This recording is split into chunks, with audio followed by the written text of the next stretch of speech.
The Great Depression and the New Deal. This is a lecture I'm always hesitant to give, partly because technically this is my area. As a historian, I probably have published more in the 1930s and early 40s than I have any other time, and mostly for Florida. But still, I remember when I was in grad school, they used to say that whatever you're, sort of most versed in, it's usually your worst lecture. And it's sort of been true. So I always hesitate on this lecture, but I've always been fascinated by the 30s. To me, the 1930s are kind of the first decade that I think you and I could go back in time and sort of survive in a way that we probably couldn't survive in the 1890s or the 1860s. It would just be too far back. And, but the 1930s, I mean, if you forget issues like racism and stuff, obviously that would be a problem. But just in general, it's the first decade that sort of looks like us. They had phones, they had movies, they had a radio, they had cars. The way they dressed wasn't really that different from us. And also, I think what makes the 1930s really important for us now is it's in many ways, this is when the modern world, meaning the world that you and I live in, this is sort of when the modern world really was begun. As we're going to see in the next lecture, when we talk about the Second World War, that of course has its roots in the 1930s. That's, the beginning of, the rise of Nazism and the rise of communism in places like China, the rise of Japan, which of course led to the Second World War, which led to America being the #1 power, led to nuclear power. And that's part of the modern world. Domestically, in the US, politically speaking, economically speaking, in many ways, this is sort of when our world was begun. For instance, if you look in your wallet or your purse, you probably have a Social Security card in there. That's a 1930s program. If you have a pay stub, you probably notice there's some taxes taken out, for Social Security, for workman's comp, for some other programs. Those are all 1930s programs. When you go to the bank and you see that little sticker that says FDIC, that's a 1930s program. In fact, the fact that you and I mean, it's 2020 when I'm recording this, it's October, we're right in the heart of the presidential election. For 4 years, it's just been nonstop reality TV about Donald Trump. Before that, it was about Barack Obama. We constantly talk about national politics every night. That's all we hear. That idea that the federal government plays a role in our lives almost on a daily basis, that relationship we have with the federal government, that began in the 1930s. If you were to go back to the 20s or the teens or further back and went up to the average person and asked them about the federal government, they really would look at you funny, like, well, who cares about the federal government? They think about it every 4 years when they vote for president or senator, but day to day, people's lives were more about their mayor and city council, or maybe their governor, but not the federal level. That relationship between us and the federal government, this is when that changed. And a lot of it was because of the New Deal, and I'll explain what that is if you're not familiar with it. We start getting, again, we start seeing taxes, we start seeing programs, and literally our lives were transformed for good, maybe for bad for some people, in the 1930s by the federal government. And it never really ends. When you hear people complain about big government, that starts in the 30s. Although a lot of what we consider to be big government, or what the current president likes to call the deep state, I mean, again, this is the 30s and especially the 40s with World War II. Between the Great Depression and World War II, that's really when the federal government became the behemoth that it is today, for good or for bad, depending on your political persuasion. But this is when everything really changes. And even a lot of our political divides really start around this time. We have to be very careful of assuming that people in the 1890s or the 19 teens, that they're like us as far as politics are concerned. When you talk about right or left, that kind of doesn't apply to the 1890s in the way it does today. But in the 30s, they're not exactly like us, but this is when Democrats and Republicans start to look like they look today. And even now, 90 years later, a lot of our political arguments we're having are almost exactly the same arguments we had in the 1930s at times. So I think to understand you and I mean, every decade is important. I'll probably say this at the beginning of every lecture. This is really important. But this one in particular, I think, is when, like I said, it starts to actually look like us. Plus, again, as I said at the beginning, I've always been a big fan of this decade anyway. I love the look of it. I love the feel of it. I love the music. I'm a huge fan of 1930s movies. I mean, it's the one decade that has literally its own style. Even though technically this begins in the 1920s, but Art Deco, which is one of my favorite architectural styles. You see it a little bit around the South. And in fact, I'll give you a couple of examples later from around Southwest Georgia. But some of the bigger cities, it's everywhere. But I mean, I don't think there's any other architecture that really screams the decade in the same way Art Deco screams the decade for the 1930s. Probably the most famous Art Deco building is the one you see on the right, of course. And when I'm in face-to-face class, students, I always say, what building is this? And everybody knows it's the Empire State Building. And of course, Empire State means New York. But at the time, it was the tallest building literally in the world. It was 102 stories high. It was seen as a modern marvel. And it was built at the beginning of the Great Depression. It was built in the early 1930s. And by the way, it was a total failure. It was built with state funding, which is why it's called the Empire State Building. And the idea was they're going to make a lot of money by renting out offices. And then they built it, and literally nobody wanted to move in. So it lost money for a long time. I think it was like literally the 70s before it started to turn a profit. Of course, later the Sears Tower will be taller than the Empire, the World Trade Center would be taller, at least until 9/11.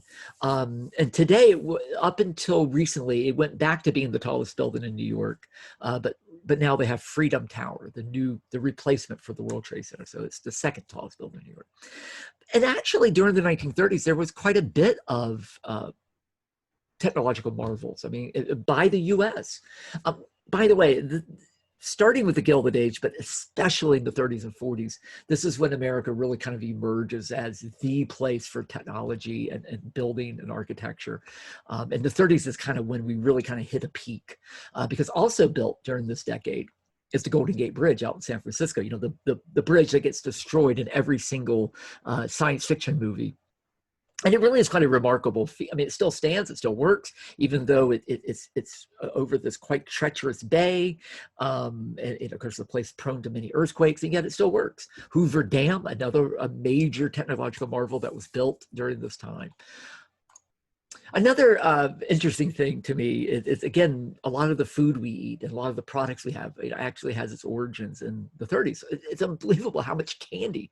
I'm about 3.5 weeks from Halloween recording this, and a lot of this candy still shows up today. A lot of these are obviously modern images, but again, all this candy we still eat today. These are some of the other products that really emerged during this period.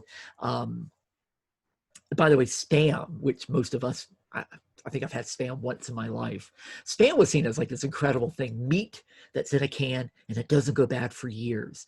When World War II happened and Americans went to Europe, in particular England, they just could not believe Spam. They just thought, oh, only Americans would. And I mean, they were amazed by it.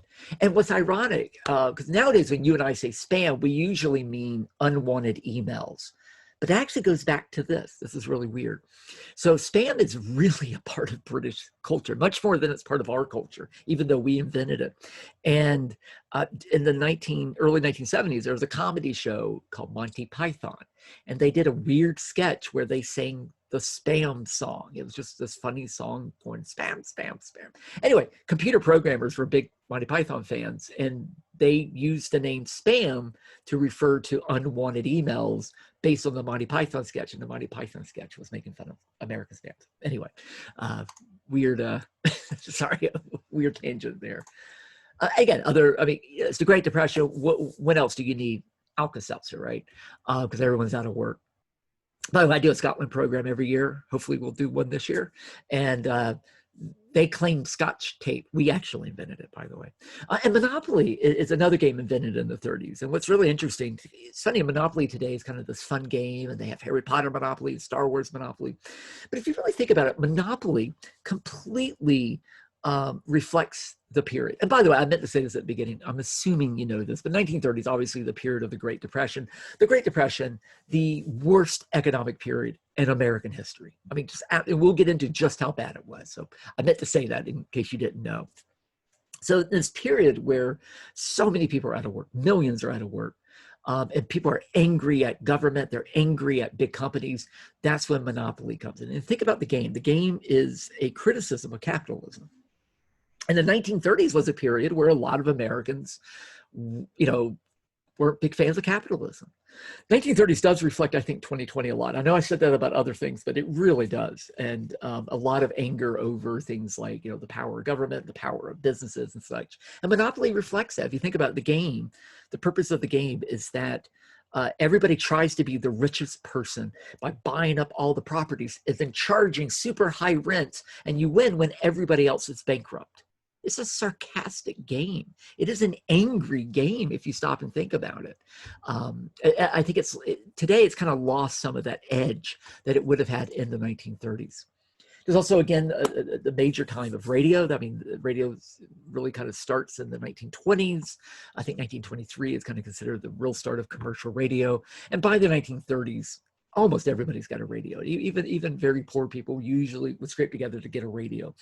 In the 1930s alone, 41 million radio sets were sold. And this is where you got your news. This is where you got your entertainment. I mean, yes, you went to movies as well. Movies were still very popular, but radio was something that everybody did. It was the TV before TV. In fact, ABC, CBS, NBC, they all started as radio networks before they became television networks. And so shows like The Shadow, Little Orphan Annie, but the biggest show of all time was Amos and Andy. It came on Tuesday nights, I think at 7 o'clock, ran for 15 minutes. Everybody listened to Amos and Andy. Now, I showed an image of Amos and Andy when we did Jim Crow. And obviously you're looking at that going, that's two white guys in blackface. Yes. And so it's often used as an example of racism of the time. I mean, like I said, I showed a picture of it in Jim Crow. What's interesting, as a link, I do have a couple of times I'm going to have songs or video clips that I'm going to say, hey, go listen to this. And I'm doing that now in just a second. Go listen to the clip of Amos and Andy. In this clip, they're talking about the 1928 election, because Amos and Andy ran from the late 1920s all the way till the 1950s. Then it became a TV show. And by the way, when it became a TV show, they actually got African-American actors to play the characters of Amos and Andy. But if you stop and go listen to it, I'm gonna assume you are. So go to listen to it now. Okay. So hopefully you hit pause, you went to listen to it. We're gonna assume you did. And so if you listen to it, you realized, yes, they're white guys doing a stereotypical African-American voice. So yes, that's not politically correct today, but the actual humor of it really has nothing to do with race. It's really kind of grandpa humor. It's really kind of silly humor, even though it's done in a way we wouldn't do today. And it was incredibly popular with both white and black audiences. Yes, there were complaints about it at the time, but most people liked it. It was kind of an innocent show. And it was so popular that movie theaters would literally advertise, because nobody would go to the store or go to the movies on Tuesday nights because they wanted to hear Amos and Andy. So stores would pipe it in. They would even advertise, like, come to our store. You can listen to Amos and Andy and shop. Movie theaters would play the radio in the theater and then start the movie. That's how popular Amos and Andy was. What's really interesting is that obviously we do have some recordings. You just listened to one. But most of radio is totally gone because it was live. There was no tape to record. Now, what you just heard, and the reason we have that is because they were able to use basically records, and they would do it live, and they could record the record. And that's the only reason we have those. But most of that, they rarely actually did that. It was very rare. Something like Amos and Andy would get recorded. 90 to 99% of all radio shows back then were never recorded. So it's kind of sad because most of it we'll never hear ever. But again, everything you hear in a radio show was all done live because there was no recording. Every sound effect, everything was done live at the time. But for me, as a historian and as a fan, movies are really it. And fortunately, most of the movies from the 30s still survive. There's some lost ones, but unlike radio, most of these still survive. About 25 million people went to the movies every week. Unlike today, I mean, I know it's COVID right now, but unlike today where movies are quite expensive and to take a family to a movie, I took my son to see something about a year ago, and with that and a drink and snacks, and we spent over $50. I mean, I could buy the movie for that price. Back then, you're talking anywhere from 10 cents to quarter to go to a movie. And you usually got 2 movies, plus you got a short, plus you got some news. And if you wanted to, you could stay and watch the replay of the movie. So it was actually affordable for even quite poor people. And it was the major form of entertainment other than radio.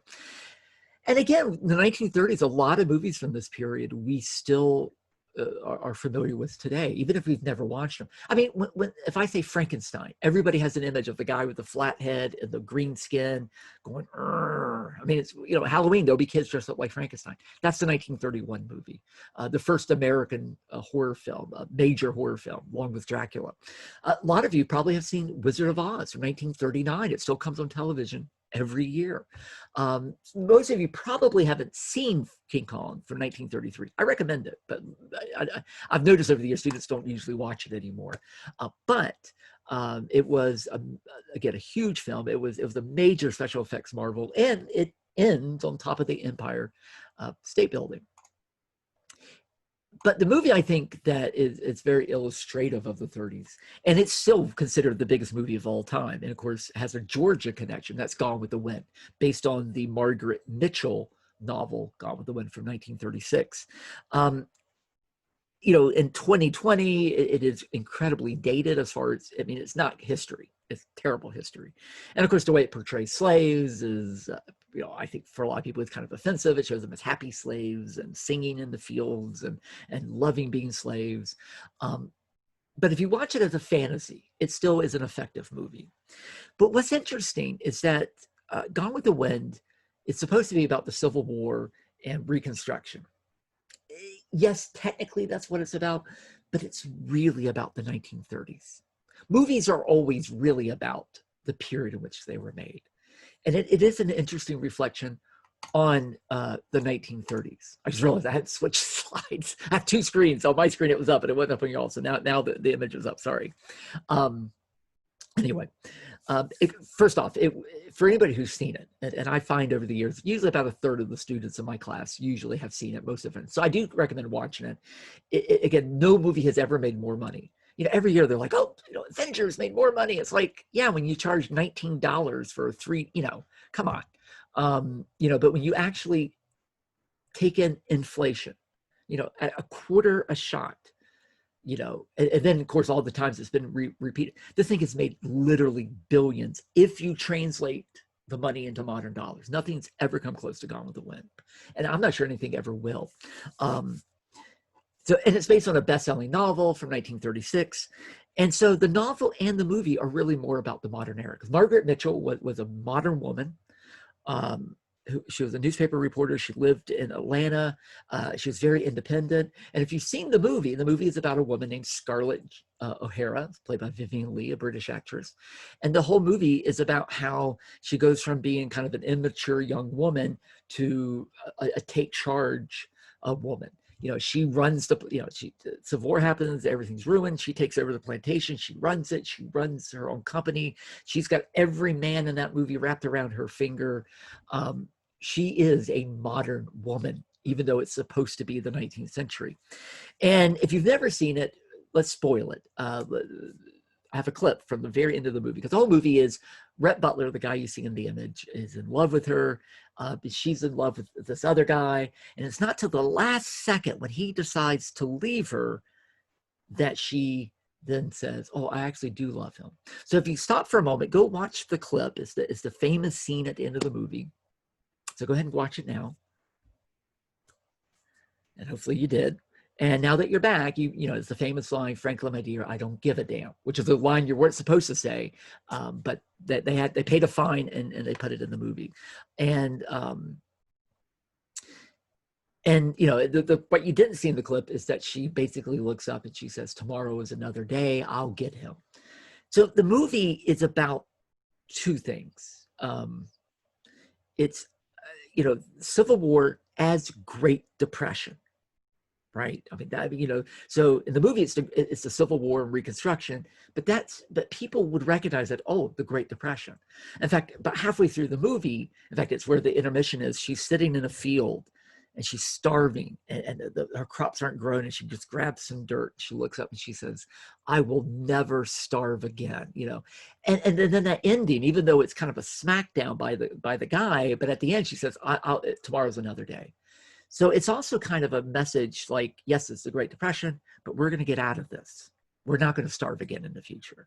So that's why that movie was so big, because it really spoke to an audience of 1939, much more than it will today. In fact, today, I think we all just pick up on all the, you know, all the dated racial and gender elements of it. But if you can kind of look through that and get past that, I think it's quite a rewarding film, especially if you think about it from the time. Now that's late 30s, kind of an optimistic movie. By 1939, the Depression wasn't as bad. By the way, nothing will end the Great Depression except World War II. So keep that in mind. World War II is the only thing that's actually going to end the Great Depression. But it does get better by by 1930.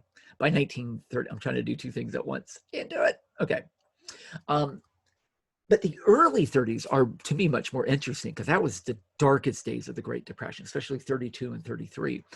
And one thing about Hollywood, you know, in 1934, people were really upset with Hollywood. People thought Hollywood movies were becoming way too explicit. I mean, they're actually, sometimes old movies even have a little bit of nudity. They'd have a little bit of language, a lot of violence. And Congress almost censored movies. Because, by the way, movies were not considered First Amendment. That wouldn't be till the 50s that they were protected by the First Amendment. So Congress had the right to censor movies at that point, and they were about to. So movies, remember the Gilded Age, they did the capture thesis. They decided to regulate themselves. So they created a code, and they said, okay, we're going to follow these rules, and we're not going to do certain things in movies. So after 1934, that's post-code. That's why Gone with the Wind, when he said damn, that MGM had to pay a fine to the people that ran the code, because they weren't supposed to say that. But before 1934, the films are known as pre-code. And what's interesting from a historical viewpoint is they're much more honest. And you really see the anger of Americans reflected in these movies, and the pessimism reflected in these movies. And that's why historically they're much more interesting. So for instance, there's a whole series of gangster films, very violent gangster films. The crime did not really go up in the early 1930s, but people did idolize a lot of these gangsters, like, you know, Al Capone or Dillinger, Bonnie and Clyde. They were seen as almost like Robin Hood figures. They were sticking it to the big business. They were sticking it to the banks. So movies like Public Enemy, which again are incredibly violent, you know, were prospered in the early 30s. In fact, that's one of the reasons why people got mad at movies. Then you got movies like Gold Diggers of 1933. In fact, if you don't mind, pause it and go watch a song called "We're in the Money." And I bet you've heard this song before. So if you go back and watch it for a second. And if you're back, you know, we're in the money, we're in the money, you know. And it's like, yeah, we're all rich. But people would have seen that as sarcasm. People would have gotten the joke. The joke is, we are not in the money. We're all broke. We're all out of work. In fact, in the movie, right after that scene, they all get fired. So that was meant as in a sarcastic way.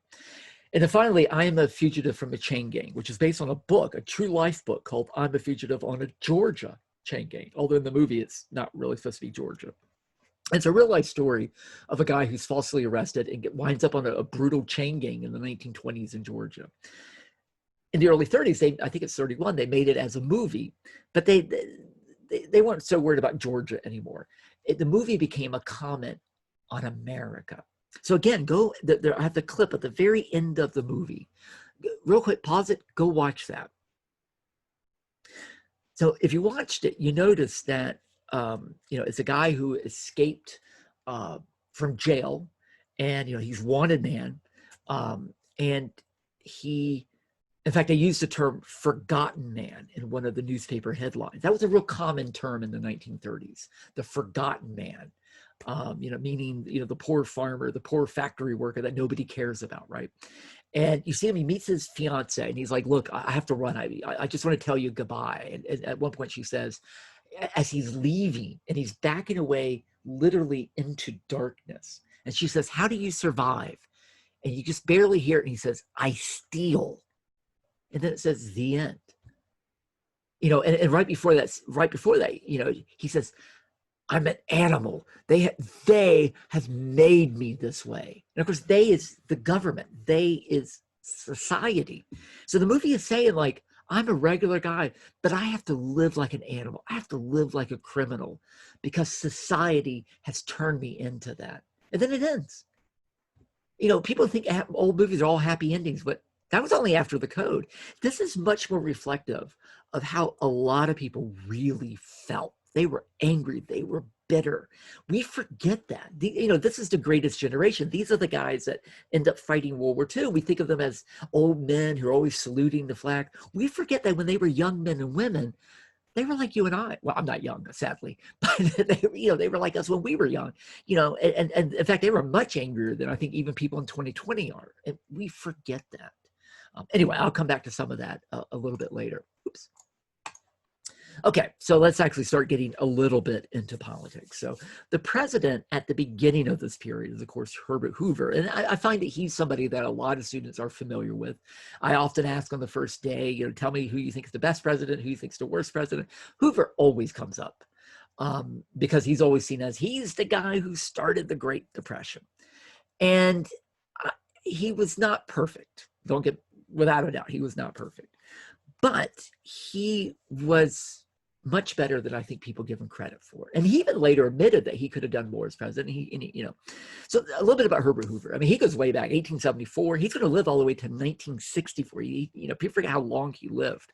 He initially was from Iowa, and he by the way, one of these weird statistics, he's going to be the first president west of the Mississippi River. He's the first Westerner to become president. But he made his name for himself as a mining engineer. He made a lot of money basically working as an engineer for various mines. I mean, he became a very rich person, self-made millionaire. So he was able to retire quite young. And he kind of set out to sort of solve the world problems. At the end of World War I, basically America abandoned Europe. Europe was ruined. We were like, all right, we're out of here. Bye. And we're gone. So Herbert Hoover, through groups like the Red Cross, actually organized all types of food programs. And he literally was seen as the guy who fed much of Europe. Europeans saw him literally as a hero. I mean, he was worldwide known as a humanitarian. Then during the 1920s, he was hired first under Warren G. Harding, and then when Harding died, under Calvin Coolidge, as Secretary of Commerce. And of course, the 20s was the booming 20s. Now today, you'll see this a little bit later, we're very critical of the 1920s. But at the time, people said, yes, America's great. So then, I'm going to go one slide and come right back. Oops. There it is. So then, while he's still Secretary of Commerce, there was a massive natural disaster. I used to call it before Hurricane Katrina, but that's 2000, I think, and 4. Many of you may not even remember Hurricane Katrina anymore. Some of you may not have been born yet, if you're only 16. So that's why I said, or Hurricane Michael. Hurricane Katrina was the worst natural disaster in the South since 1927. Michael was pretty bad for Southwest Georgia, but Katrina was really bad. But before Katrina, before that happened, the Mississippi flood in 1927 was considered the worst natural disaster. And it was very, very bad. I'm cheating a little bit here to make sure I get my statistics right. So the Mississippi River flood, and even today, if you go to parts of Mississippi and Louisiana, it is still unbelievably poor, even in 2020. And it was the poorest part of the country at this point. So there were rising floods, levees broke. To give you a sense, 2.3 million acres in Mississippi were flooded. This is an area of about 170,000 people. 5 million acres in Arkansas were flooded. 6.2 million acres in Louisiana was flooded. In some parts, the river was over 100 miles wide. Over $100 million in crops ruined. And these are already incredibly poor farmers. Even as far north as Pennsylvania, we're seeing massive flooding. About 500 people died, which is a terrible number, but it should have been so much worse, except that Herbert Hoover, working through the American Red Cross, very quickly was able to organize rescue efforts. So over 600,000 people were literally rescued under the leadership of Herbert Hoover, where they were lifted out, they were fed, the homes were rebuilt. I mean, he used over 31,000 volunteers to do this.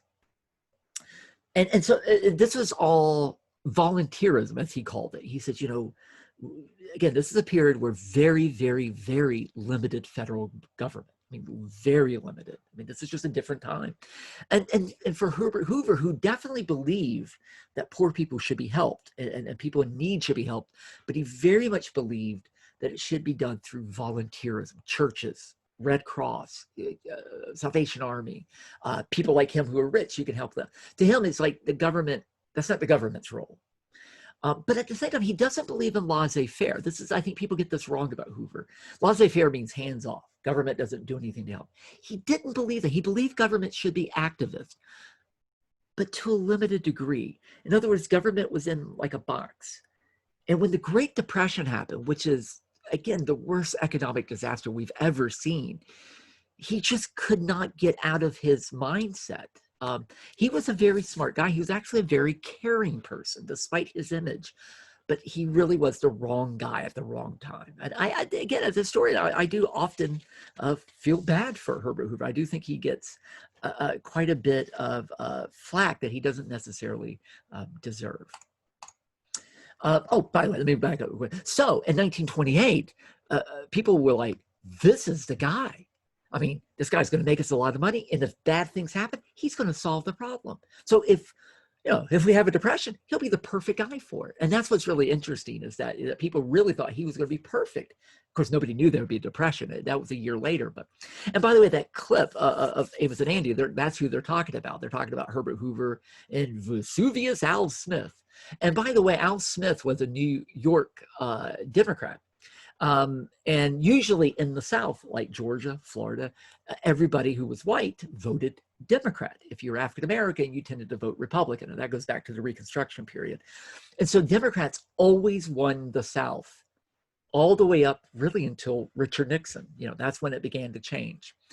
Except in 1928. Many Southerners voted for Herbert Hoover. They voted for him for two reasons. One, because of what we just talked about, the flood and all that. But also, Al Smith was Catholic. And at that time, 100 years ago, people in the South, mostly were Protestant, were very anti-Catholic. So Al Smith was seen as that Catholic guy. And even in 1960, when John Kennedy ran, many people did not want to vote for John Kennedy. I have people in my own family that were like, oh, he's a Catholic. I can't vote for a Catholic. We don't see that anymore, fortunately, but it is interesting. So anyway, so the Great Depression, again, hopefully you know that the Great Depression began officially in 1929 and would last all the way until 1941 when we entered World War II. But as you're going to see in a moment, in the South, we were in the Depression for 10 years before everybody else was. So why do we have the Great Depression? There is no one simple answer. Even today, 2020, historians still argue, because it is, especially when we get an economy, it is so complex, and there's so many factors that lead into this. So these are just some of the reasons why we do see a depression. First off, a post-World War I bust. So there was a conspiracy, we'll get into this in the next lecture, but there was a conspiracy theory in the 30s that the only reason we went into World War I was because big businesses wanted to make money. And that's not true. We really didn't go into it that reason. However, you do make money at war because we need bullets, we need guns, we need gasoline, we need oil, we need cotton, we need everything. So businesses do make a lot of money. And so World War I, when we got into it, we thought we were going to be in it for 2 or 3 years. Barely a year later, we're out. It ended a lot quicker than we thought. So businesses were making money, and all of a sudden they have all this stuff and nobody needs it anymore. And there was a bust. It takes a while for some of that to play out, but that's a real problem. And in the South, as we'll see, that was a huge problem.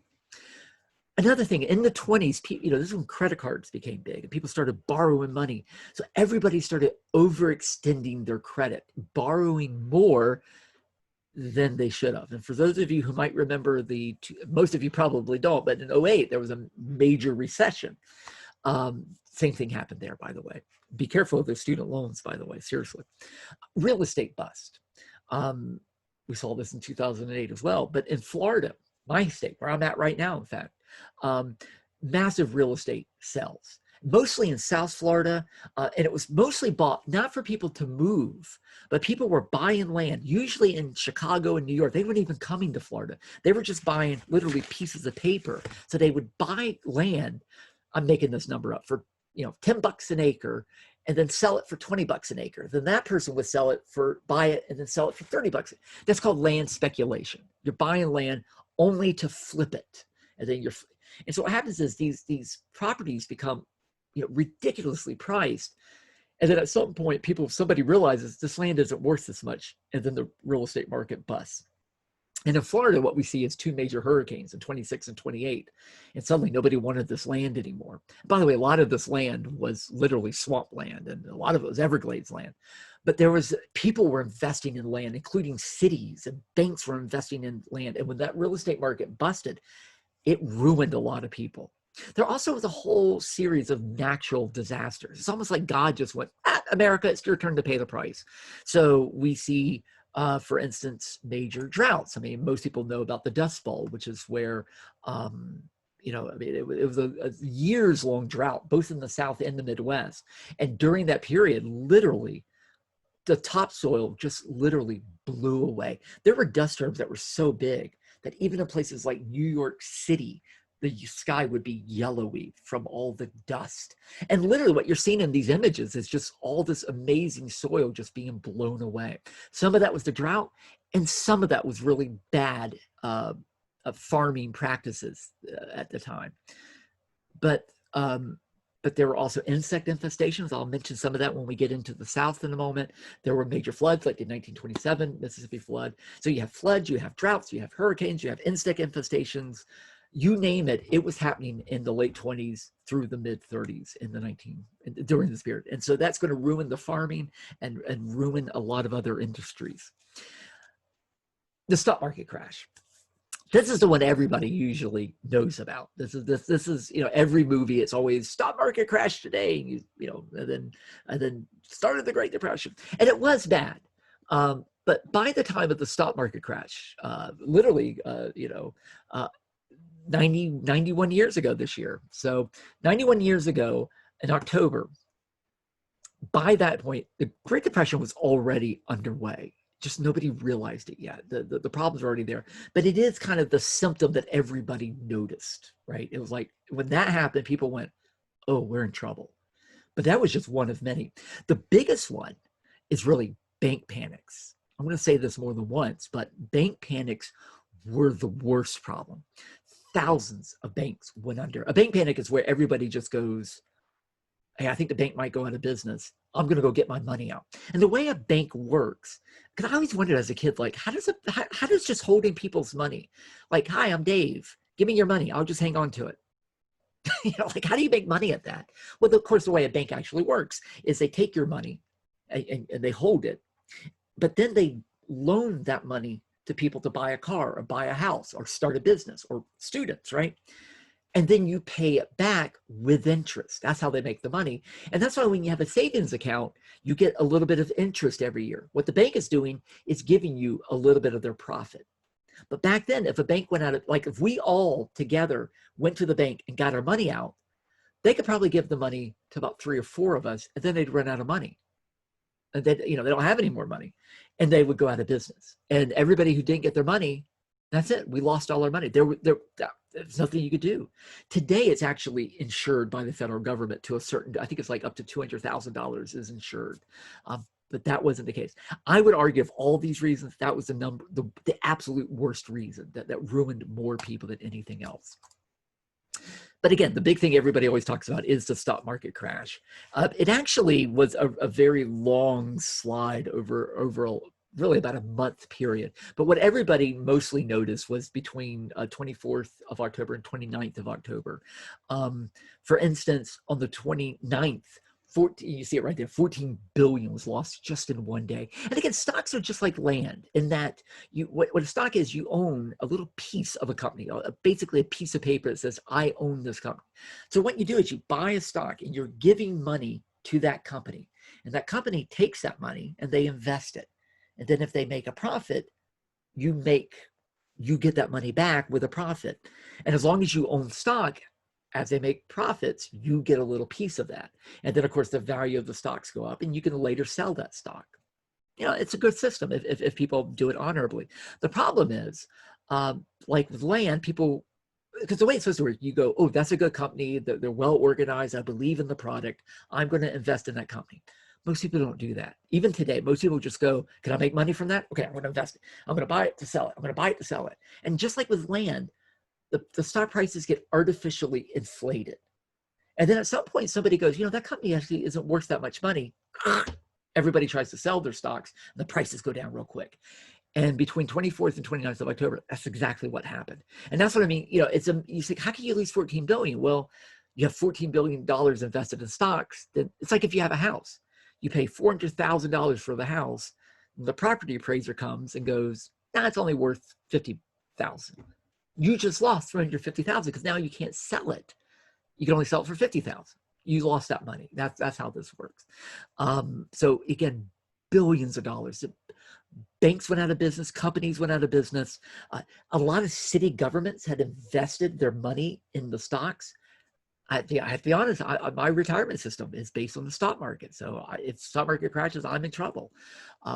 Again, this is the dramatic thing that everybody focuses on. But again, it's just one symptom of a larger problem. But just here's a good graph. It shows you where Black Tuesday was. And then there's a little recovery. But again, look at the value of the stock market. It's pretty high. Look as it goes down, down, down, down, down to like July of 1932. That's the real dark days of the Great Depression. And that's when those movies were coming out that I mentioned. That is when it really starts to get ugly. So 1929 is just the beginning. But images like this would have been very common, especially in big cities. Not so much in the South, maybe, but in places like Chicago, and New York, and Boston, and LA, it would have been very common to see people literally waiting in line for food, waiting in line at a soup kitchen, waiting in line for any kind of job. I mean, people are suddenly massively out of work. So it's easy for me to say it was a bad time, but can we quantify it? And yeah, obviously we can. So I'm really here talking about 32, 33 is really what these numbers are really from that period. So about a third of all the workers of the country, people that should have had jobs, a third were completely out of work. I mean, even about 10 years ago when we were in the Great Recession, which was pretty bad, I think at the height, it was about 13% unemployment. This was over 33% unemployment. We've never even come close to that. And not only that, but about 27 million people not only were out of work, but literally had no money at all. I mean, like just completely broke. I mean, again, it's almost hard to imagine. And in places like the South, we were already broke to begin with. 40% of all the banks in the country failed. Think about how much money that is. Kids, and what I mean by kids, I really mean like teenagers, like 12, 13 up, not so much 5-year-olds. But so many kids just quit school and they just started roaming the streets. My grandfather was one of them. In the 1930s, he just quit school, got on a bicycle from Arkansas and literally rode his bicycle all the way down to Pensacola, Florida, and lived in a sand dune for a while until a local family took him in. I remember when he told me this, I couldn't even fathom that. I mean, it just blew my mind. He was like 13 when he did that. That was common. Millions of kids did that because they said, well, I'm a drain on my parents. I'm just going to go make it on my own. let me tell you something. When millions of kids and teens are out of work, that's a problem. We were not about to have a revolution in 1933, but if this didn't end, if this lasted another 10 years, we would have had a revolution. And think about what's happening in the world. This is when the Nazis rise to power. This is when Japan militarizes. Russia is already communist, but this is when China starts to become communist. Vietnam starts to see communist influence. This is Italy turns fascist. When people are out of work and they're hopeless, they start looking for other options. We weren't close to that yet, but Communist Party starts to rise in America. The Socialist Party starts to rise in America. Monopoly gets big. People go, this ain't working. We need something else. So this is a sign that we were getting close, not super close, but getting close to real problems, like problems where we may not exist anymore. And this is starting to really make people very nervous. And again, just look at the average income, even those with jobs, the value of their jobs were going down, almost close to half by this point. Let me go back to this slide real quick. What I'd like you to do, if you don't mind, again, another clip, a couple clips actually, go and take a pause. I have a couple of songs to listen to. In particular, one called Brother King is Spare a Dime, which is a very famous song, sung by Bing Crosby in the early 30s. And listen to one called Remember My Forgotten Man. You don't need to listen to about the until about the first verse. You don't have to listen to the whole song if you don't want, but listen to the first minute or two of both songs. Again, I'm assuming you did it. So if you did it, Brother King Spare a Dime, I mean, if you listen to it, it's a very bitter song. And then Remember My Forgotten Man. If we were in class, I would ask you, who is she singing about? And at first it may not be obvious, but she's singing about her forgotten man. In the first verse is a World War I vet. In fact, you see the guy kind of walking and she hands him the cigarette and she says, remember my forgotten man, you put a rifle in his hand. You told him, go hip hooray. You sent him away. Where is he today? Remember my forgotten man. Brother King Spare a Dime. By the way, the second verse is about a farmer. And Brother King Spare a Dime. At one point it says, once in khaki suits, gee, we look swell, full of that Yankee Doodle dum. 500,000 boots went slogging through hell, and I was the kid with the drum. And he goes on. And again, both of these songs are really angry songs. They're angry, like these guys went and served in World War I, and now they're out of work because one of the groups that was the most disproportionately represented in unemployment lines was World War I vets. The second group was farmers, which is why both these songs sing about farmers and they think about veterans. And so again, the idea of a vet being out of work, I mean, it just really tugs at the heartstrings, obviously. And of course, by the early 30s, people looking back at World War I even thought like that wasn't a war we should have been in. And like I said, in the World War II lecture, we talk a little bit more about that. So again, there was a lot of anger about this. People literally just could not believe that, of all people, again, military was out of work. In 1932, it actually bubbled over into what's sometimes known as the bonus march or the bonus army march. This is where literally thousands of veterans, numbers vary anywhere from 15,000 to 20,000, and including their friends and family members, over 40,000 people literally march from all over the country to Washington. And they just camped out there for months, thousands of people. And again, if you stop and think about it, and I'll explain why they did this in a minute, but these are former military people marching on DC, and they're even calling themselves an army, even though most of them weren't armed. I mean, this is not a revolution, but it kind of looks like the start of one. I mean, this is spooky, and people were really unnerved by this. But at the same time, many Americans kind of agreed with the fact that they were doing this. They called themselves the Bonus Expeditionary Army. the BEF, and that's supposed to be a kind of a play on the American Expeditionary Army, or excuse me, Expeditionary Forces. That's what we called our soldiers who went to World War One. So these are guys that at 18, 19 years old went to war, and now it's, 13, 14 years later. Now, today wouldn't be that old, but at the time they were considered middle-aged. They're in their mid to late 30s. Many people were dying. I mean, the average lifespan for these guys would be about 50. People didn't live as long as we do today. They weren't as healthy. So they were considered like getting to the edge of their of their ability to get jobs. And even today, I mean, it's so much harder when you're older, even 30s or 40s, when you lose a job to get another job, because companies want to go for younger workers. They can pay them less, they're going to be around longer. And back then, that was especially the case.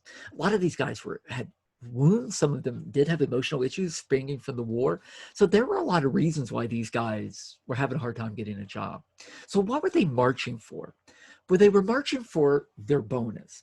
So after the war, a few years after the war, Congress decided, hey, look, maybe we should give these veterans a bonus, a little extra money for their service. It was a controversial idea. Congress liked it. Many of the public liked it, but a lot of leaders, especially business leaders, and in particular the presidents, did not like this. Harding was against it. He vetoed it initially. Calvin Coolidge, who replaced Harding after Harding died, he also vetoed it. In fact, his famous quote is that, make sure I get it right, patriotism paid for is not patriotism at all. The idea is we have to pay these guys. They served because of patriotism. They shouldn't have served to get paid. Of course, they didn't serve to get paid, but now that they have served, some people said they should get paid. So Congress overrode that veto. And in 1924, they passed this bill, officially known as the World War Adjustment Compensation Act.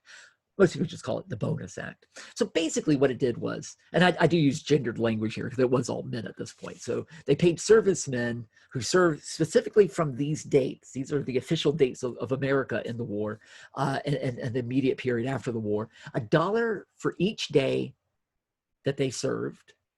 But that would be the US. And then if they actually served in Europe, $1.25. Which makes me laugh. It's like, okay, if you're in the Army, it's $1 a day. But if you went to war, we'll give you an extra quarter. To me, it would be like $1 a day in the U.S. and $4 for going to war. But anyway, so it could go up to $500. That it maxed out at $500, which would be close to $10,000 today. So it's a little chunk of money. I mean, this was not, even in 1930, the average yearly salary for your typical worker was about $1,000. This is pretty good money, right? So the idea was it's a bond, which means like you can't. I think if you took it immediately, you wouldn't even get $50. You would get just a few bucks. But if you held on to it in 20 years, 1945. You could get the full 500. Of course, part of the plan was, I mean, to be honest, is they kind of assumed a lot of these people may not survive till 1945. And they also assumed a lot of these guys probably would never cash it in. But, in 1927, they said, okay, if you're borrowing money, you can use this as collateral to borrow money from. And in fact, over $1 billion was borrowed using this as collateral. But by 32, people were like, hey, I know this is supposed to be till 45, but can we get it now? Can we wait? Can we go ahead and get it today instead of 1945? Because we kind of need it now, not then. And it's an idea that a lot of people liked. It appealed to a lot of people. But Herbert Hoover was like, no, first off, we don't have the money. We invested this money. And besides, the deal was 1945. So you can wait till 1945. I'm sorry, but that's the law. So that's why they marched. And there was a huge push for this. So again, thousands of people marched on DC to get their bonus early. And they literally, I mean, you can see this is a mess. DC was not what it is today. Today, it's a big tourist attraction, public restrooms everywhere, and public transportation and restaurants. DC was a small, little, muddy little town. I mean, it was just the government, and that was it. There weren't public restrooms. There weren't public facilities. These guys are literally camping out on the National Mall. And you can just see, even from this image, it's just, I mean, they're going to the bathroom, they're getting drunk, they're fighting each other. I mean, it really was a public nuisance. It's looking at it, they're just camped out. And again, this for 2020, this starts to look like Portland, Oregon, or, you know, and places like that today. And so the government was like, you know, this looks bad for America. We got to do something about this. Again, there's a lot of pressure. So what Hoover did in 1932, an election year, is he sent the U.S. Army, people like General Douglas MacArthur and General Eisenhower and Patton were involved in this, some pretty big deal people. And that using tear gas, using tanks, they forcibly removed these guys. And actually, a few people were killed, many were injured.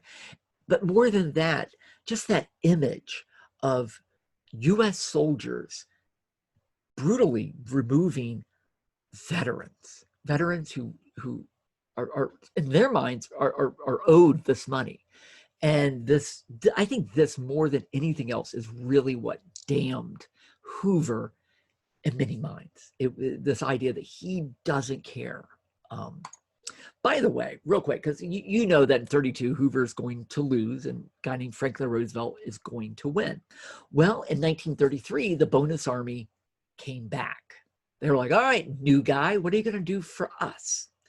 And what's really funny is that Franklin Roosevelt actually felt exactly the same way as Hoover, but he acted differently. Instead of sending the army, he sent his wife, Eleanor Roosevelt, and a bunch of other women. Several women's groups came, and they brought coffee and they brought donuts.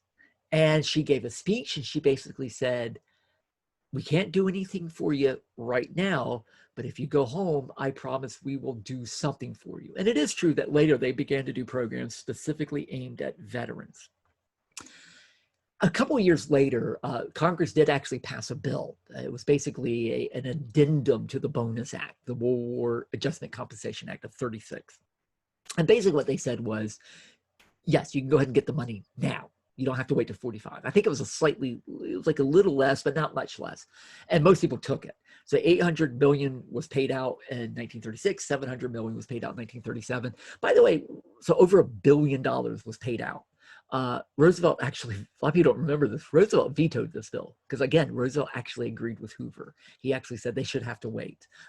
So that does indeed solve that particular issue. But it doomed Hoover.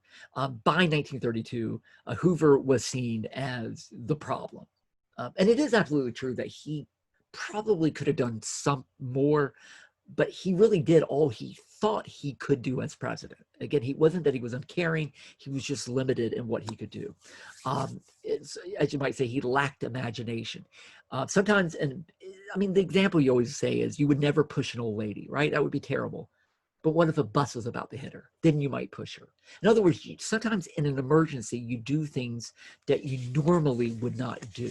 And that was what Hoover was not able to do, was to maybe push those boundaries further. So, again, people like the Bonus Army, camping out in DC, places where homeless people were just camping out, like they became known as Hoovervilles. A Hoover chicken basically was a rat. If you ate a rat, you're eating a Hoover chicken. So Hoover, his name itself became synonymous with unemployment, with poverty, with depression. You're not going to win re-election if that's what people think of you. So he pretty much was, again, doomed at this election. And of course, that's where a guy named Franklin Roosevelt, an up-and-comer in the Democratic Party, he had been... he worked for Woodrow Wilson, who was his political hero. In fact, a lot of what he does was basically kind of coming from Wilson. He was the Assistant Secretary of the Navy during World War I. Ironically, his distant cousin was Teddy Roosevelt. Go even weirder, Eleanor Roosevelt was the niece of Teddy Roosevelt. She was a Roosevelt before she married Franklin Roosevelt. They were related, distantly related, but they were related. They were both Roosevelts. So it's ironic. That was the exact same job that Teddy Roosevelt had during the Spanish-American War, Assistant Secretary of the Navy. And then he ran, a lot of you forget this, he ran for vice president in 1920, lost. But he was seen as people are like, he's going to be president in 4 years. Then he contracted polio. Now, he was kind of this athletic guy. He was also a womanizer. He was kind of brash, and he was struck down with polio. And this is something a lot of people don't. Some people, I mean, even in the 30s, people knew that he had had polio. But what a lot of people didn't realize is that he was, in fact, unable to walk. He was completely wheelchair bound. There are actually only 2 photographs of him in a wheelchair. This is one of them. This is him at Warm Springs, Georgia. His memorial in DC actually shows him in a wheelchair. Franklin Roosevelt would have been furious, by the way. He did not want anybody to know he was in a wheelchair. They knew that he had been sick. They knew that he couldn't walk well. Nobody knew, except for close associates, that he was actually in a wheelchair. And this is a period where the press used to lie, which is not a good thing, I don't think, used to lie for presidents. So the press would literally never take a photo of him in a wheelchair. So like when he went to Congress, they literally would carry him in and set him up, and he would put these leg braces on, these braces for his legs that would hold his legs real stiff so he could kind of balance. And sometimes he would look like he was walking because people would, like his son would hold him one arm and the Secret Service men on the other arm, and they would kind of hold him up and he would just appear to be walking, but he was faking it. And sadly, this is a period where being crippled meant you were half a person. You were seen as being weak. And even today, even though we don't think like that anymore, we still kind of expect presidents to be in shape because they're commander-in-chief, even though they spend all their time literally sitting in a chair on the phone or on the computer. It's funny, I'm recording this right after Trump gets out of the hospital with COVID, and he makes a big deal of walking up the stairs and taking his mask off. I'm head president, I'm healthy. We still expect presidents to be in shape when they don't have to be in shape to be president. But back then, this was really a period where people in wheelchairs were seen as useless. So for political reasons, he was very sensitive to this issue. I'm going to come back to that in just a second. The reason I have this image, though, is that one thing that Roosevelt did, he was very positive, but he also used media in the way that both Obama and Trump really revolutionized social media and Twitter. Roosevelt was the first politician to use the radio in a way. This is him actually in my hometown of Jacksonville, Florida, with the guy beside him was actually the governor of Florida, giving a radio address. Again, he was seen as this new guy who was, because he later became governor of New York in the late 20s, and he was very popular there. And so people were like, he's a breath of fresh air. He's very different. He's a maverick. They very much wanted this guy to be on his side. By the way, Roosevelt spent a lot of time in the South because he came down to Warm Springs, Georgia, because the thought was maybe the warm springs could help him with his polio. Unfortunately for him, it did not help him with his polio, but it did make him feel better. And he could swim and kind of walk in the water because he could float. They developed a polio research center there. And this was a place that kids with polio could come and congregate. And what's sad is that just a few years after he died, a cure for polio was discovered. But while he came to the South, he noticed for the first time just how poor the South actually was. He had no idea. In fact, none of the country knew how poor the South actually was. And so a lot of what happens in the 30s for the South is because Roosevelt had polio and came to the South. He became very sensitive to the South. He didn't get rid of segregation, of course, but he became a little more sensitive to racial matters because of that Southern experience. So him getting polio and coming to the South actually is historically quite important to the history of the American South. He wins by a landslide. That was, how could he not win? Before he became president, though, he was president-elect. At that time, you were elected in November. You didn't become president till March. The 20th Amendment changes that, but it wouldn't take effect till 1936. Now we inaugurate in January.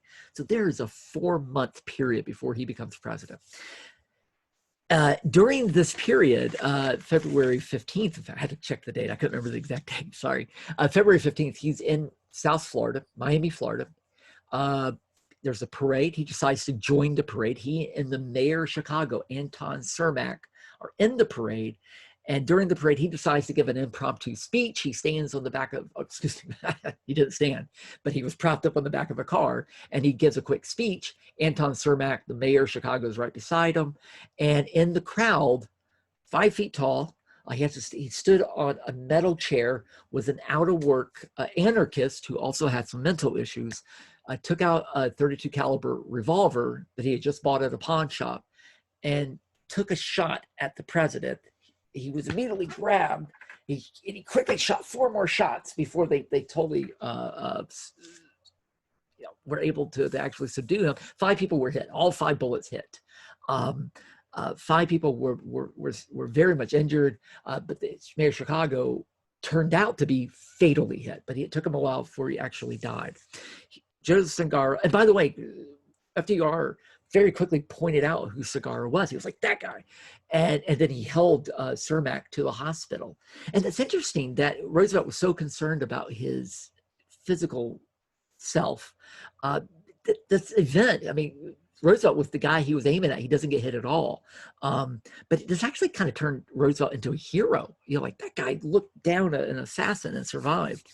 Zangara was immediately taken away. He quickly confessed to the crime. In fact, he says, I kill kings and presidents, and then I kill capitalists.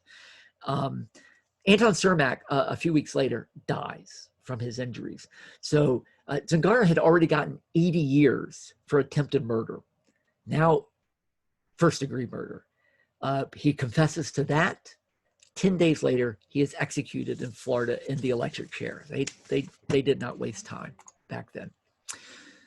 And again, a lot of people in 32 and the inauguration of 33 makes this comparison between FDR, happy FDR, and dour, uncaring Herbert Hoover. And it's a bit unfair. I mean, the images very much do kind of reflect this. And this was New Yorker on the day of the inauguration. And again, this image of one happy, one sad. It's a little bit of a myth. They did not like each other, by the way. They were not very nice to each other. But I mean, here's an image of both of them smiling. So it wasn't completely true, but that was the perception. And Roosevelt really was a very different kind of president. And again, getting back to the beginning when I talked about that relationship between the federal government and us, this is kind of when that changed. One of the first things Roosevelt does is he gives what's known as a fireside chat, which, doesn't mean that he actually sat beside a fireside. The idea was you were beside a fireside, sitting in your living room, listening to the radio. And he tries to talk to you the way he would talk, the way he always described is, imagine we're sitting on the porch, we're drinking whiskey, and we're just talking. That's how he tried to talk on the radio. At that point, no leader spoke in that plain language. Leaders spoke in a very elevated language. I am president of the United States and I hereby, it was that very stilted. And even though today, if you listen, you can listen to these on YouTube. If you listen to them, they don't sound totally natural. But at the time, it was. Again, it was the same way that when Barack Obama, started tweeting for the first time, and he spoke very plainly. And then, of course, Donald Trump. I mean, this is one of the reasons Donald Trump won in 2016. People always said he spoke his mind. He talked like a regular guy. He tweeted. He wasn't politically correct. And in many ways, that was Franklin Roosevelt in 1932 and 33. And again, people saw him personally as like, he knows me. And what's really interesting, he gives his first fireside chat. He only gave, I think he gave 13 of them. He didn't do that many, but he gave that first fireside chat. That week after it, literally millions of letters were sent to Roosevelt. People were, and I've actually used these in my own research. People were going, dear President, I am out of work. I have 5 kids. I don't, they were pouring their hearts out. Nobody had ever done that to a president before. People saw him as a friend. And it's really interesting. I've interviewed a lot of people from the 1930s from my own research. And I always say, describe Roosevelt. And they said, he's a god. He saved us. I mean, it really is weird to hear somebody talk about a president that way, because we don't talk about presidents in that way anymore. It really is, I think, almost impossible to really get the impact that Roosevelt had at that time, even though he didn't do as much as people think he did, but they saw him as a savior. Another thing that helped Roosevelt is that when he came in, something went away. As you guys might remember, in 1919, Prohibition came about. That was the outlawing of alcohol. Well, let me tell you, 1930s, you needed a drink. So even though Roosevelt didn't actually have anything to do with it, he did support it, though. But the 21st Amendment officially repealed Prohibition. So just as Roosevelt was coming in, you could have a drink. So he was seen as like the return of the good times. So let's talk about the South. I mean, we're in the South, we're Southern. I think the Great Depression had the biggest impact on the South. And the South is truly different from the rest of the country at this point. I mean, very different. So let's talk a little bit.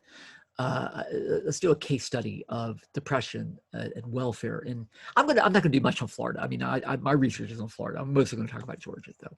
I like this image. I always start with this image because it does remind us, I think, what poverty really looks like. I think they're sometimes in movies and like I used to watch Little House on the Prairie and the Waltons, these are old 70s shows, but it kind of looked cool to be poor. You go to the Smoky Mountains and you see the hillbillies and the fake hillbilly scenes and stuff, and you forget that poverty really looks rough. I mean, it's dirty, it's smelly, it's awful. And I think people really do forget what it actually looks like. So again, I'm going to use a couple of images where you see like it was not pretty and it wasn't romantic in any way or fashion. So why was it so bad in the South? Well, ever since the Civil War, the South has been poor. It's always been poor. Even before the Civil War, it was actually poor for most people. It just got worse after the Civil War. But in particular, it gets bad in the 20s. So first off, the South focused too much on one crop, cotton. I mean, that's already a problem because if cotton prices go down, everybody's affected. So even though there were some other things being grown, it was overwhelmingly cotton. And of course, after World War I, cotton prices boomed during World War I, and then they plummeted after World War I. So that post-World War I bust was so much worse for the South. Plus, other places were growing cotton, other countries were growing cotton. You're starting to get materials, synthetic materials. So cotton just didn't have quite the value that it would have had before the 1920s. Sharecropping, which we've talked about before, was already widespread. People were trapped in that system. So in other words, it was already poor.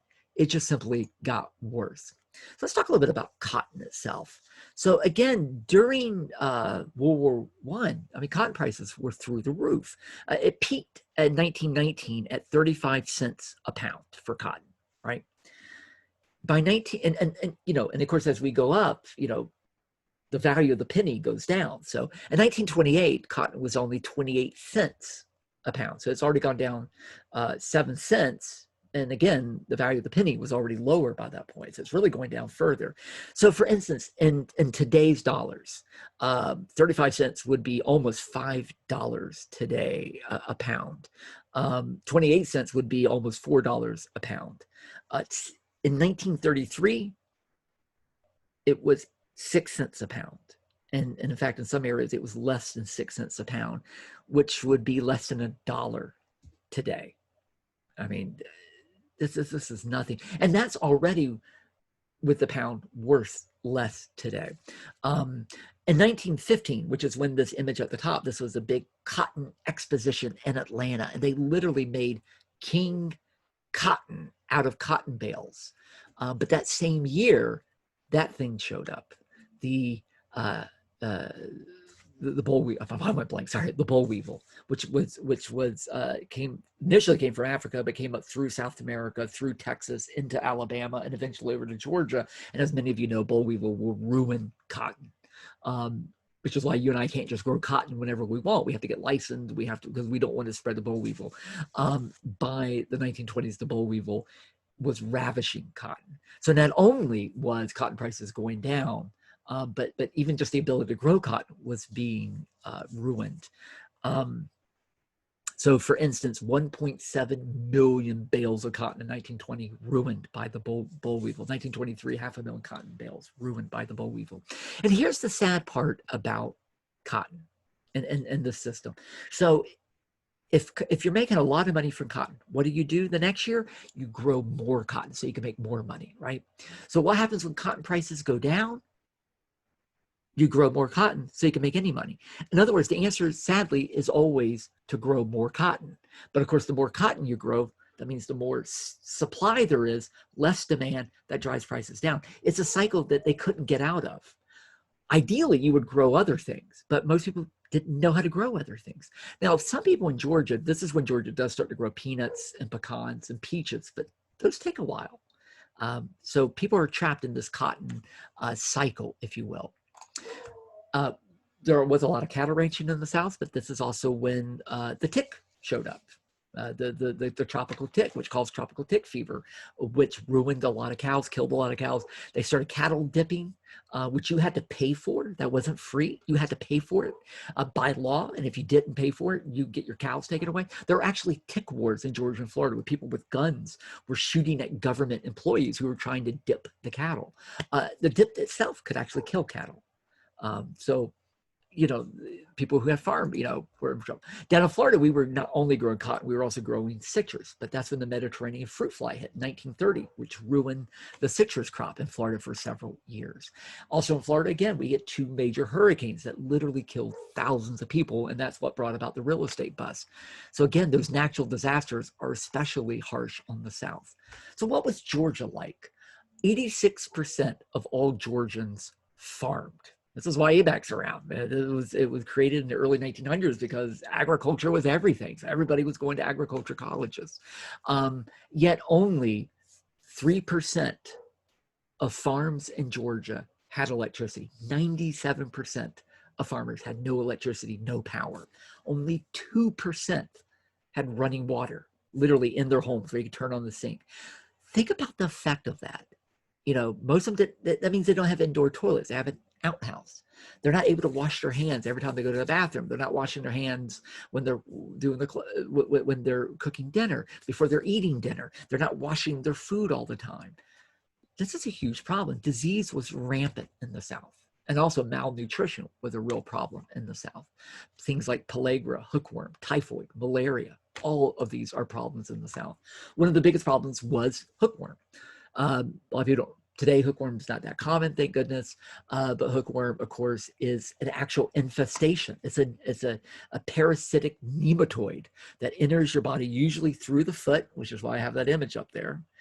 It goes up through your foot into your digestive system, and it literally saps your energy. It makes you lethargic. It won't necessarily kill you, but it will basically sap all your energy, and you lose your appetite. Then you become malnourished. This is just a random statistic, but 75% of all children in the panhandle of Florida had hookworm. It was that common. And you get hookworm by walking around barefoot on manure. Not only animal manure, but also human manure, or human feces, because most people had outhouses.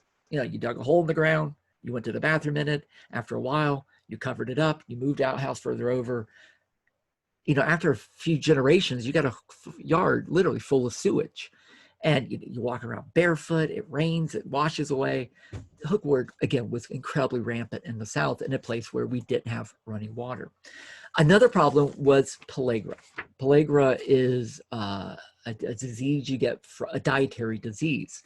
And it is something that causes all types of problems. And it was incredibly common in the South. So in the South of the 20s and 30s, most people did not have a well-balanced diet. Meat was expensive, and most people survived, poor people survived primarily on corn. Today we think of Southerners and growing gardens and canning stuff. That really began in the 30s during the New Deal. For a lot of these people, just from ignorance and from poverty. I mean, they were eating maybe some salt pork and a lot of cornmeal, whether it's cornbread or things, or just corn. But of course, what we forget is that we get corn from Native Americans. I mean, it's an ancient process of making things like tortillas and other types of corn products. When you go buy cornmeal today, it's already prepared for us. But a lot of people don't realize that you actually have to do things to corn for it to truly be nutritionally valuable to us. What pellagra actually is a lack of niacin, which is something you need in your body. You can get that from corn if you prepare the corn the right way. Pellagra was first identified in 1735 in Spain, actually. And again, for us, it was in the South, it was because of improper preparation of corn. So what do I mean by that? So going back to the Aztecs, there is something called nixtamalization. You can laugh at my pronunciation. It's an Aztec word, actually. It comes from nextli, which means ashes, and tamale, which means unfinished maize dough. So basically, what you're supposed to do is when you take the corn, you take it off the cobs, and then you soak it, usually in lime water. That breaks down some of the corn, and it also unleashes things like iron. It unleashes niacin so that you can actually, and sometimes you cook it a little bit. That's where the ashes come in. And so it's ready to go. And a lot of people in the South didn't know you're supposed to do this. They just ground up the corn and made cornbread. And so they weren't getting the nutrients they need. And again, this was their main diet. And so if you get pellagra, you get the 4 Ds. You get diarrhea, you get extreme dermatitis, which is why you see all that skin issues. You can lose your arms, your hands to this. Over time, if it isn't fixed, you get dementia, and you can die from pellagra. And this was a major problem in the South. Another problem for the South was image. You know, in the 1930s, everyone kind of rediscovered the South. And they were shocked at what they found: the level of poverty, the level of racism, the lack of education, the lack of infrastructure, no running water. It was like another country. It was like the South was still in the 19th century while everybody else was in the 20th century, and they couldn't believe it. And there was a lot of sympathy, but there's also a lot of prejudice about the South. Again, in this class, we've already talked about racism with African Americans, and segregation. We talked about the image of African Americans and how that affected us. We talked about immigration and how people thought of immigrants and they had bad images of them. Well, guess what? Whites in the South poor whites also had bad images. Terms like hillbillies and crackers. And by the way, I know cracker means something different today. It used to just mean poor white people at one time, but terms like hillbillies and crackers and rednecks. And it's funny because these are all class terms. What's a redneck? It means somebody who works out in the field and they get sunburnt on the back of their neck. A hillbilly, poor people who lived in the hills. Cracker, which actually comes from an old English word meaning a wise ass. Somebody cracks a lot of jokes, but by the 1920s and 30s, it basically meant a poor person in the South. Today, I know it has a racial connotation. It didn't back then. But these are all terms basically being derogatory towards poor people. I mean, we already were derogatory towards poor Black people. Now they're also seeing a lot of derogatory comments about poor white people. In other words, in other parts of the country, people will go, those people down south, they live in dirt and filth, and they're lazy, and they just lay around all day. Some of that is because when Northerners came to the South, they did see a lot of people sitting on their porches because it was hot.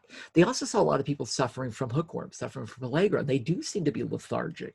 And so that image just makes it worse. Nobody wants to help the South because they think they can't help themselves. And this is unfortunately, not to get political, but this is a tradition in America, blaming poor people for their own problems, and that was going on in the 20s and 30s. And we are talking about real poverty. These are some images, for instance, from Florida, and this is from Tifton, Georgia. I mean, again, people just barely scraping by. And there was very little welfare. I know welfare is kind of a controversial word today, and people are like, we need to get rid of welfare. But welfare just means really for the welfare, for the good of a population. There was hardly any welfare in the South at this point. There's hardly any taxes. And I mean, like literally hardly any taxes in the South at this point. I mean, about the only taxes in Florida, for instance, was the gas tax. It was 1 cent per gallon. And that could only be used for roads. I mean, there was literally no money. And that was when times were good.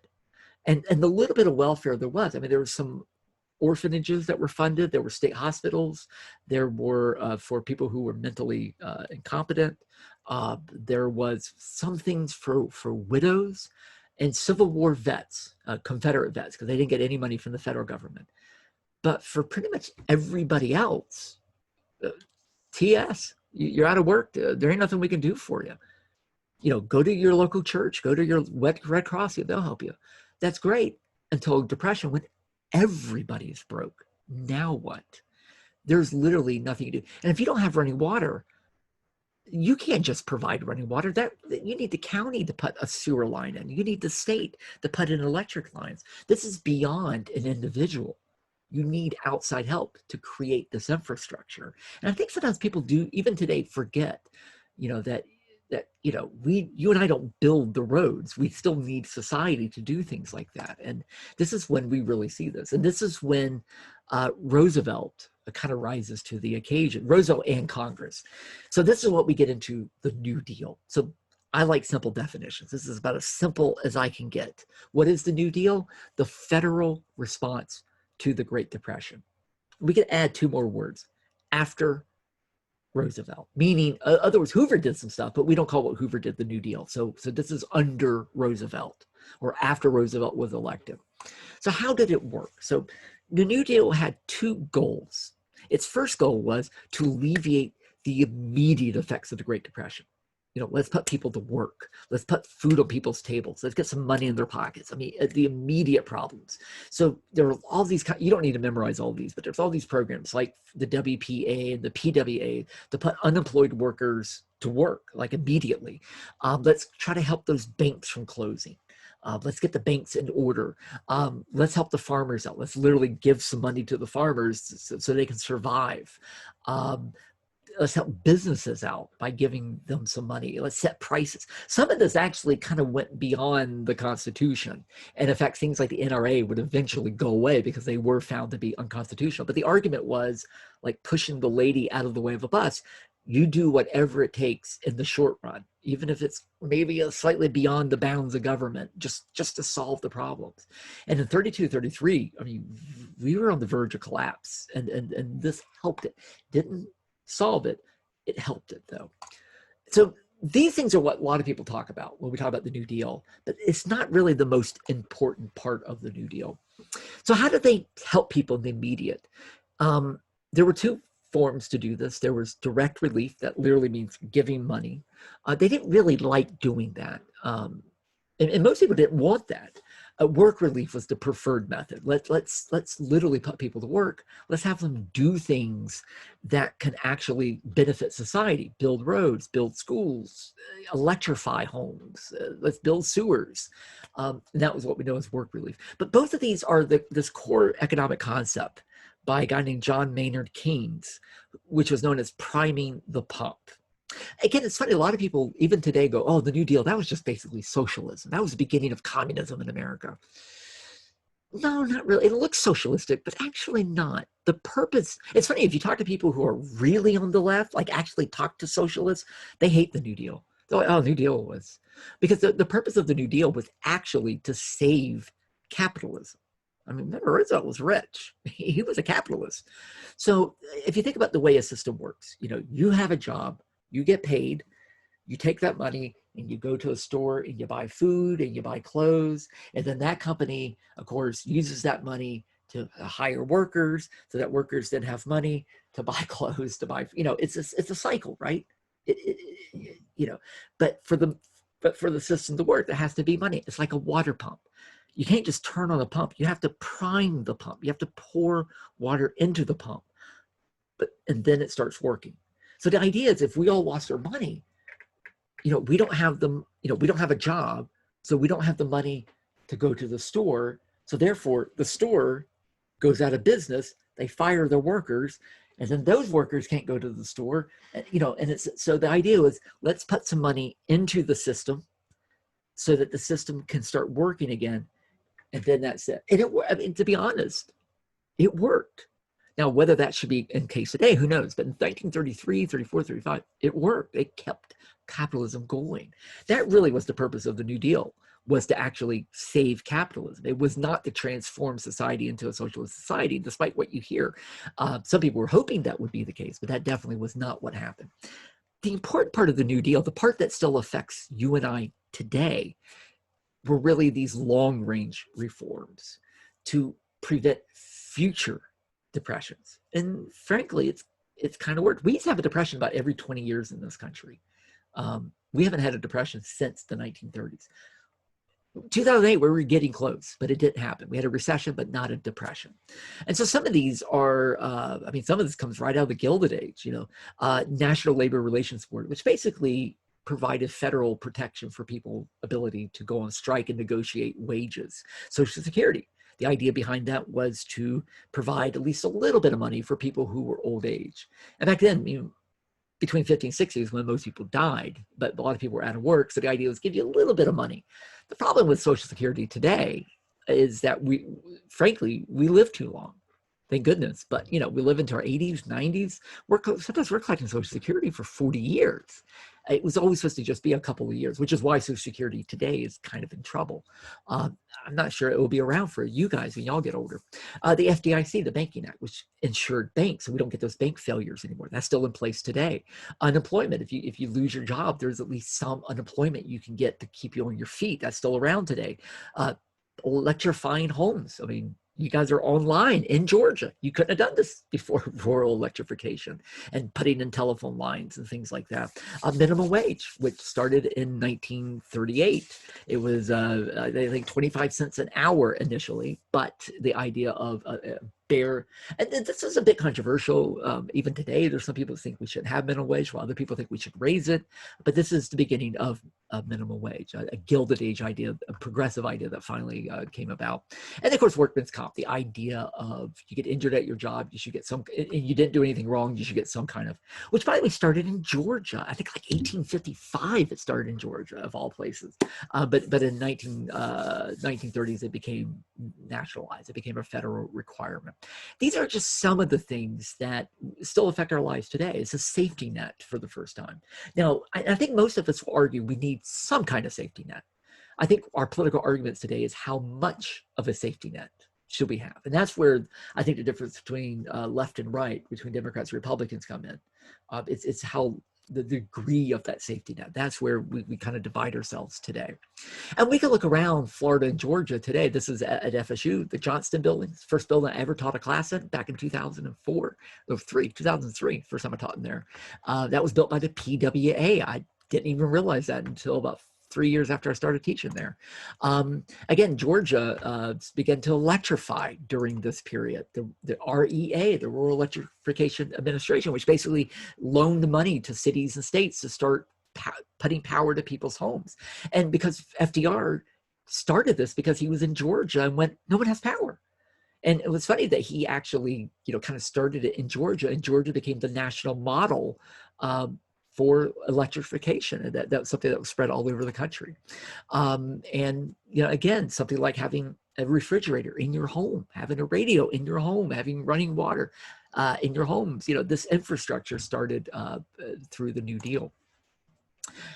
I know a lot of you aren't in Bainbridge, but I do teach in Bainbridge. So this is an example of the New Deal. This is a WPA library in Bainbridge. The very first library Bainbridge and many communities ever had were built by the New Deal. For those of you up in Tifton, this is, of course, Howard Auditorium and the Health Center. I forgot the exact name of it. These facilities were built by the PWA. In fact, if you, this is inside Howard Auditorium, but I think it's about, I don't know if you can see my mouse or not, maybe you can, but about right there, there's actually a little sign that says built, I think 38 by the PWA. Irwinville Health Clinic, 1938. Adele Post Office, built by the WPA. Mitchell County Courthouse, which is Art Deco, by the way, an Art Deco building, was there in Camilla, was built by the, I think, WPA in this case. Acilla Public Schools, 1936. Blakely, the WPA mural. In fact, a lot of small communities have these paintings in the post offices that were WPA. In Irwin County, a bookmobile that was funded by the WPA.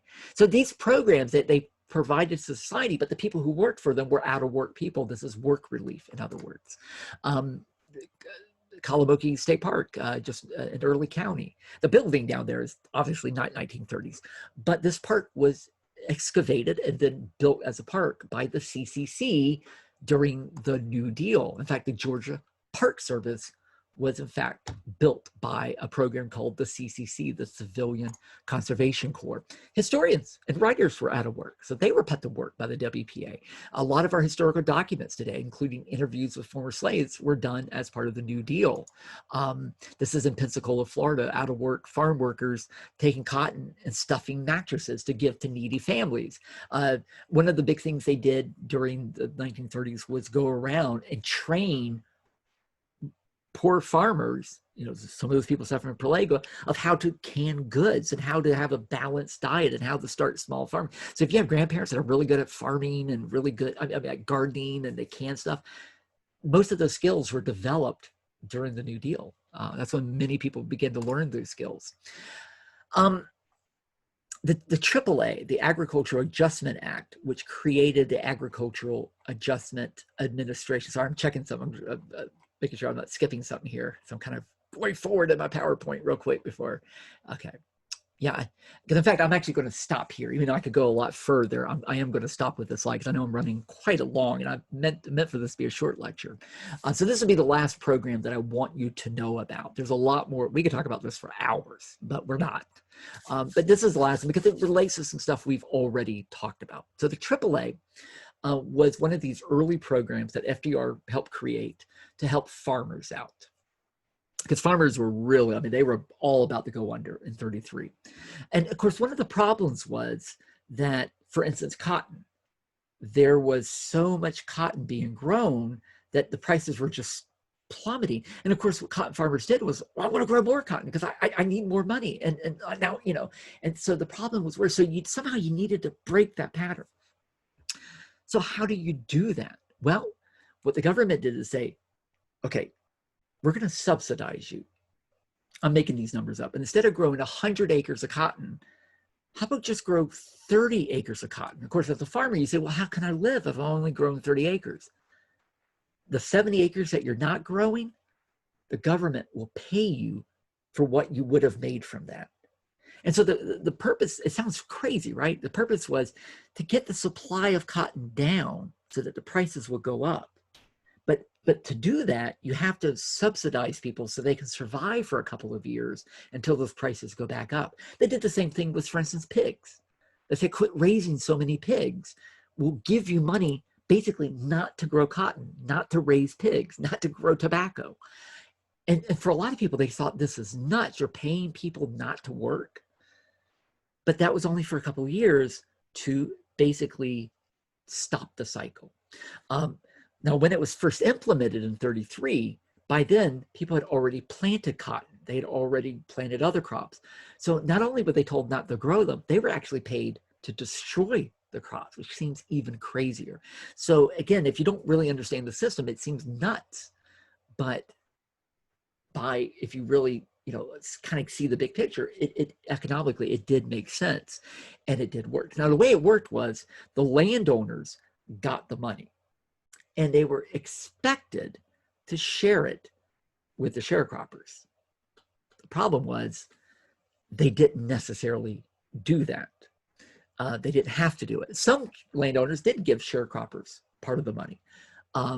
But actually what a lot of landowners did was they just went to the sharecroppers and said, thank you, I don't need you this year. You can go somewhere else. So in the short run, it actually raised the level of unemployment. It actually hurt people for a couple of years, but in the long run, it actually ultimately was successful. You know, again, we're at ABAC, an agricultural college. You know, you guys are learning, for those in agriculture majors, you're learning all types of new techniques. You're learning science of agriculture. You're learning, you know, tractors and all that. Guess what? In the South, this is when that happened. This is when farming diversified, because now people had the money and the time to start investing in new types of crops, investing in tractors, investing in irrigation systems.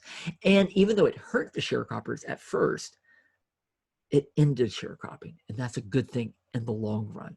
A lot of the sharecroppers ended up going into the WPA and other programs, but ultimately we start seeing modernization of the South. This is actually one of the most important things to happen to the South, was the AAA. It was controversial, but in the long run, it transformed the South. All right, I am going to stop there, even though I could keep going. I think that's more than enough to give you a sense of the Great Depression and some of the New Deal. In the next lecture, which deals with World War II, I deal quite a bit with the 30s and the politics of the 30s and some of the anger of the 30s. And so you'll be getting a little bit more 30s than that. Other than that, thank you guys. And as always, if you have any questions about anything I talked about, don't be afraid to email me. Thanks.